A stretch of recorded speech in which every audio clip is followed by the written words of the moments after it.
Good afternoon, ladies and gentlemen, and welcome to the International Monetary Fund Fifth Review Mission Press Conference. I will be your moderator for this afternoon. My name is Daniel Pasley. Right now, we'll have the opening remarks by Minister Clark, after which we'll have some remarks by Dr. Uma Ramakrishnan. Good afternoon, ladies and gentlemen. Good afternoon, members of the media. Members from the IMF, the Ministry of Finance, the Bank of Jamaica, the Planning Institute of Jamaica. A team from the International Monetary Fund, led by Mission Chief Uma Ramakrishnan, visited Jamaica between February 25th and March 8th to conduct the fifth review of Jamaica's performance under the three-year precautionary standby arrangement. As is customary, the IMF team met with government officials, technical staff, private sector leaders, and other key stakeholders. The shared assessment of the IMF and the government of Jamaica is that Jamaica's policy implementation under the Economic Reform Program has been consistently strong. Jamaica has met all quantitative performance criteria under the program through to the end of December 2018. The government of Jamaica has met all 22 structural benchmarks under the standby arrangement to date, including 8 macro-fiscal structural benchmarks and 14 structural benchmarks for the public sector reform program.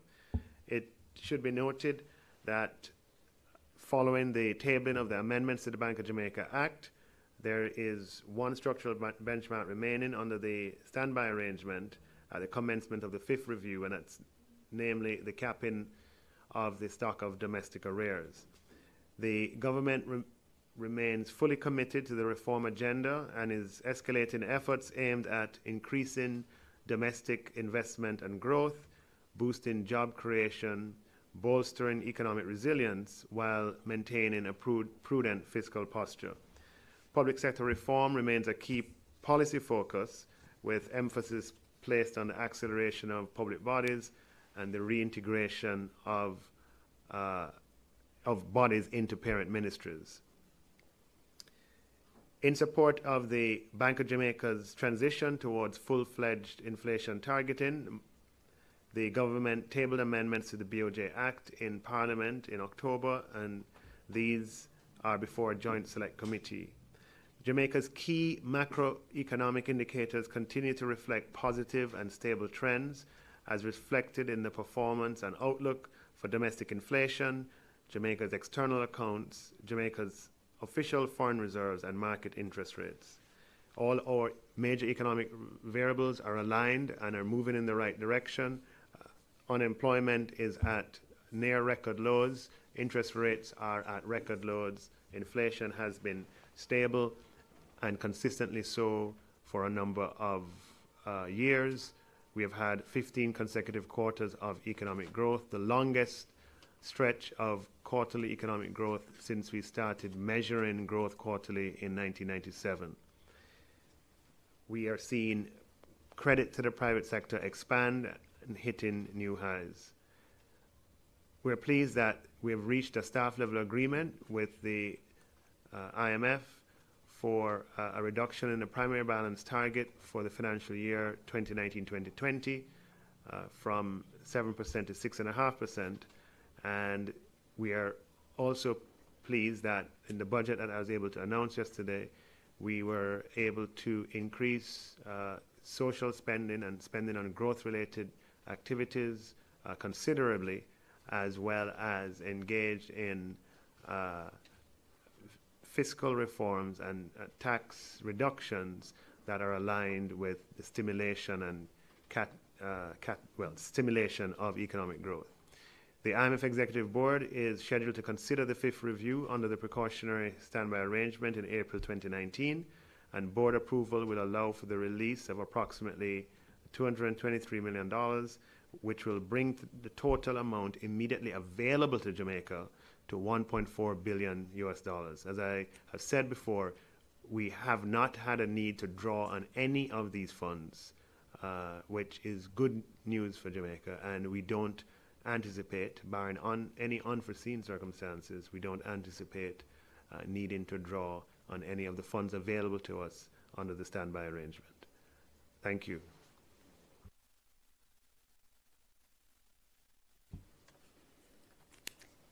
Thank you, Minister Clerk. Good afternoon, everybody. The IMF team reached a preliminary agreement with the Jamaican authorities on a set of policies that aims to complete the fifth review under the standby arrangement. Consideration by the IMF's Executive Board is tentatively scheduled for April 2019. The amounts were already mentioned by the Minister, so I will not repeat all of them. And as the Minister indicated, the authorities continue to consider this on a precautionary basis. Strong implementation of the reform program continues, with the sustained commitment yielding tangible dividends for the people of Jamaica. Again, the Minister listed some of the major achievements on employment, inflation, and then the international reserves are adequate. The economy is growing, and so we see a lot of positive dividends coming from these economic reforms. For this review, all quantitative performance criteria as of end December 2018 were met, and the structural benchmark to table in Parliament the amendments to the Bank of Jamaica Act was completed in October 2018. Staff supports the reduction in the primary surplus target by 0.5% of GDP to 6.5% in the budget for fiscal year 19-20 to further boost growth and job creation. The additional space accommodates much-needed growth-enhancing and social spending for citizen security, for the poor and the vulnerable, including the PATH program, and rural infrastructure. Staff also welcomes the reductions of the various distortionary taxes as announced by the Minister yesterday in his speech. These tax cuts are feasible because of the expanded tax base that has been achieved through commendable efforts in both tax policy and tax revenue administration. Overall, these budget measures are expected to lower the cost of doing business, reduce informality, and increase economic activity. Looking ahead, accelerating public sector reforms, including a new compensation framework that rewards performance and the rationalization of the numbers of public bodies by prioritizing government functions, will improve public service delivery and further reduce the wage bill in order to release resources for further social and growth-enhancing outlays. Swiftly and forcefully addressing the shortcomings in the governance of public bodies, including those identified in the Auditor General's report on Petrojam, is critical to enhance transparency and accountability, reduce the scope for corruption, bolster trust in public institutions, and protect public funds. The team welcomes the government's proactive steps to strengthen domestic policy institutions in preparation for exit from the fund financial support later this year. The planned fiscal council, the policy framework for natural disasters risk financing, macro-fiscal capacity building at the Ministry of Finance, and enshrining the central bank's operational independence are all key pillars in this regard. We applaud the central bank's innovative public engagement on the importance of stable and predictable inflation.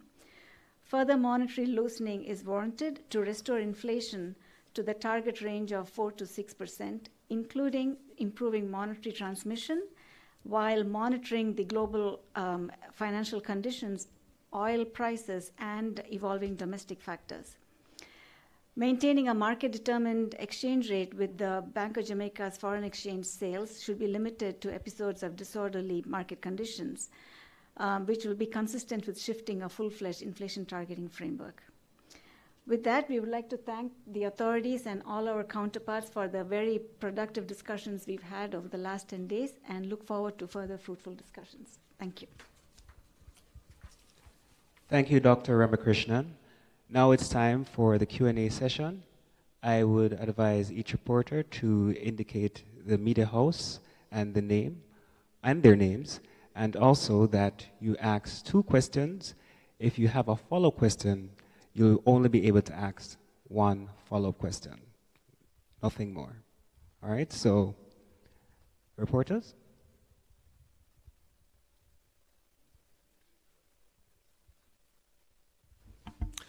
Good afternoon. Siobhan Campbell, Nationwide News. I understand that Jamaica has been below its inflation target. Do you feel and this question is directed to Madam Uma Ramakrishnan, do you believe that the measures put in place by the Bank of Jamaica will bring Jamaica back in line to the 4 to 6% inflation target? And my second question will be to you, Dr. Clark. Considering this is the penultimate review under the IMF standby arrangement, what will be the relationship with the IMF and Jamaica following the final review? We have the governor here who can expand to what I have to say, but based on the discussions we've had and the actions we have seen from the central bank, the Bank of Jamaica is doing everything, using all the policy levers it has to facilitate the restoration of inflation to the target range. One has to also be mindful of what are the factors that have driven the underperformance of inflation relative to the target. And these are not necessarily factors that can be affected by policy. So that needs to be borne in mind, because the drivers for the lower inflation have been, in addition to where we think there can be stronger economic activity, the oil prices have been on a downward trajectory. So that's a driver for inflation in Jamaica. And the second is also agricultural prices have been relatively low compared to a year ago. So those factors are contributing to the lower prices, and hence, those are not necessarily factors that can be affected by policy action. But that said, to restore credit growth and to accelerate inflation to reach the target range, furthering economic activity will help. And in that regard, the reduction in the interest rates to record lows, which is now 1.5%, provides for credit creation and furthering economic activity. And more recently, the central bank has also reduced the reserve requirements for banks. That should inject more liquidity in the market to facilitate further lending. If you want to add more, Governor. On your question about the relationship with the IMF post the fund program, well, I'll just put it into sort of three buckets, just to be comprehensive. One is we are a member of the IMF, so we are a voting member, which means that there are certain decisions the IMF may want to make or changes that members have to vote on, and Jamaica is one of those members. It comes right here in its office, and I have to sign a resolution, yes or no. So we remain a member and a voting member of the IMF. Second is the fund, all members of the IMF sign up for what they call an Article 4 consultation, which is an annual in-depth review of that member's economy and the policies and programs of that member. And that Article 4 consultation is published. It's a big 200-page document looking at all segments of the policy architecture, expenditure policy, fiscal policy, monetary policy, what's happening in the real economy, what's happening in the credit, what's happening in the financial sector, etc. And that's a public document. That has always been the case, but we have, outside of this experience, we really probably have not, in a public space, haven't paid a lot of attention to those. I imagine that going forward, the first Article 4 consultation that comes out post-program will receive a lot of attention. So we have that to look forward to on an annual basis. And thirdly, as a member of the fund, we have access to their technical analysis. And we will continue to, right now we receive a lot of technical analysis from the fund because we're in a program, and putting them on notice that we intend to continue to be one of the top receivers of technical assistance from the fund on particular areas where we are developing policy or we're seeking to resolve challenges. So we'll continue to have quite a strong and healthy and deep relationship with the fund post-program. So if you think about it, let me just put it in, we used to have a review 4 times a year under the extended fund facility. Then we graduated to having a review twice a year. And at the end of the program, the reviews now will be once a year. And so it's a graduation, a very gradual graduation on account of the progress that we have been making in Jamaica.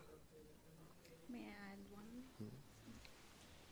Just to also add that, typically we don't, when a program engagement ends, we close down the resident representative office because the engagement closes at that point. But in this case, for Jamaica, we are going to keep the office open so that there's a field presence in Jamaica to continue the close engagement that we have had for a while longer. Are there any other questions? If there are no other questions, I wouldn't mind asking a follow-up.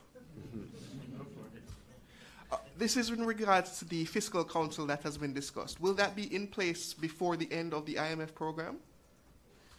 This question was asked. I had a press conference earlier today. The most important thing for a fiscal council is that it has, credibility. For it to have credibility, you have to make sure that it is in law, it is properly staffed, and the people are properly trained. Getting all of that done prior to September we would probably compromise on quality and credibility. I think you can easily see that, okay? So what we want is a permanent institution that has credibility, and we're going to do all that we can to ensure that that is the case. And that might mean that the time that it comes into place, is not going to be artificial to kind of suit a program. We're into substance, yeah, and getting the thing done properly.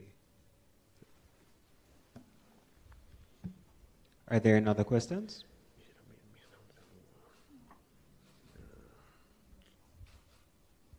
All right, so that seems it's about it. I would like to thank all the members of the media for coming, and I hope that all your questions were answered. I'd also like to thank the IMF team, and I'd also like to thank members of the BOJ and Ministry of Finance for coming as well. Do have a very good rest of the day.